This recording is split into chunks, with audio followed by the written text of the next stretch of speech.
நம்ம வீட்டில் செல்வ செழிப்பு ஏற்படணும், வருமானம் அதிகரிக்கணும் அப்படின்னா சில காரியங்களை, அதாவது சில விஷயங்களை நாம் கடைபிடிக்கணும்.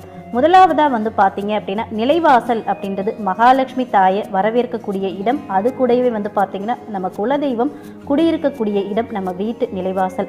அந்த நிலைவாசலில் தேவையில்லாமல் ஆணிகளை அடித்து காயப்படுத்தக்கூடாது. அதே மாதிரி தலைவாசலை மறைத்து எதுவுமே நாம் செய்யக்கூடாது. நம்முடைய தலைவாசல் வழியாக தான் நம்ம குலதெய்வத்துடைய அருள், மகாலட்சுமி தாயாருடைய அருள் அப்படின்ட்டு தெய்வ சக்தி நம்ம வீட்டுக்குள்ளே வரும். அதனால நம்ம வீட்டோட தலைவாசல் பகுதியை எப்போதுமே சுத்தமாக வைக்கணும். அதே மாதிரி ஈசானிய மூலை அப்படின்னு சொல்லப்படுற வீட்டோட வடகிழக்கு மூலை, இந்த பகுதியையும் நாம் சுத்தமாக வைக்கணும். அப்போ தான் பார்த்தீங்கன்னா நம்ம வருமானம் குறைவின்றி இருக்கும். ஈசானிய மூலையில் கொண்டு போயிட்டு கனமான பொருள்களில் வைக்கிறது, அந்த மாதிரி செயல்கள்லாம் நாம் செய்யக்கூடாது. காலையில் கண் விழிக்கிறப்போ நம்மளுடைய உள்ளங்கை